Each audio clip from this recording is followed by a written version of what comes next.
right now as we wait to find out who our next Prime Minister will be. Let's get a constitutional take on the changes at the top of government. I'm pleased to say we're joined now by Catherine Haddon, a senior fellow at the Institute for Government. Catherine Haddon, good morning to you and thanks for being with us. So we're going to have a change of leadership, the fourth Conservative PM since Brexit. I mean, it's a big change and it's an interesting one because, of course, 200, if it is Liz Truss, after all, some 200 MPs didn't actually vote for her, and it's actually the membership who may well have elected her.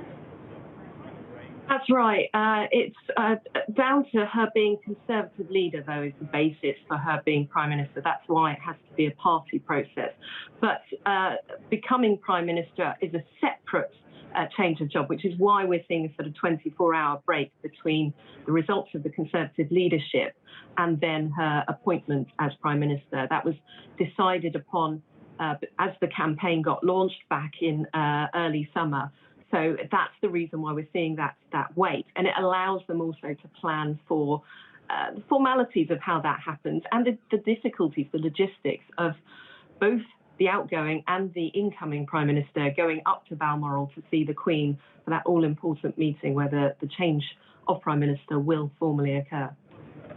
Now, often when there's a change of leadership within a party, there are complaints that it's a minority of the electorate who get to vote who the next Prime Minister is, but it's the system that we have, it's a parliamentary system.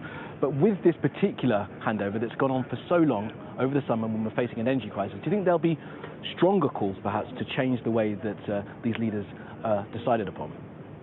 I mean, if you look back at British history, since the Second World War, I think over half now of Prime Ministers have actually changed during a government's time in office, during a time when a party has been in office. So it is normal that the party in government decides on a new leader. More rarely have we had a leadership contest, certainly one that's seen all the way through, partly because these kind of contests only started to develop from the 1960s in the particular form that the Conservatives now have much more recently.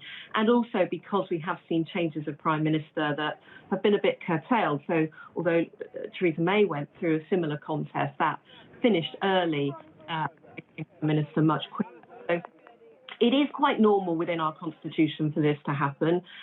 There are, of course, understandable debates about whether or not it's the right process, democratically, if you think about the wider electorate, but also in terms of whether or not you're then choosing somebody, fit for the job and so forth. But it is down to the party who they have as their leader, and it is that party who won at a general election. So in that sense, it is democratic to have this process. Absolutely right. And Catherine, of course, when the new person takes over, they've got a huge in tray of stuff to deal with. And one of the things I'll have to deal with is working out how to deal with the privileges inquiry into Boris Johnson. And there have been calls for it to be scrapped, saying it's not fair, that some of the wording needs to be changed. A thought with you on that privileges inquiry and whether Boris Johnson may well have inadvertently or not misled Parliament. Yeah, I mean, it's understandable in a way that people are saying, well, look, he's leaving office now. What's the point of this? But it's important to remember this was about parliamentary practice. It's about Parliament's ability to self-regulate, to control its own members. And also when something is believed to, or at least somebody's been accused of wrongdoing, that Parliament itself is able to investigate and sanction them if need be. So there is a strong argument for keeping going with it, not because there needs to be any consequences in terms of Boris Johnson, because he won't be Prime Minister at that point, perhaps consequences in terms of him being an MP, but more importantly, that they can investigate and decide whether or not they feel that a contempt has occurred and whether or not they feel that some sanction does need to be put in place in order to deter people in the future. And that's really about the sovereignty of Parliament, about Parliament's ability to rule itself, which is fundamental to our democracy. So there is a very strong argument for them carrying on with it in order to sort of show that the system can operate, can work. Absolutely right. Okay, Catherine Haddon from the Institute for Government, do appreciate your time this morning and good morning to you. Thank you.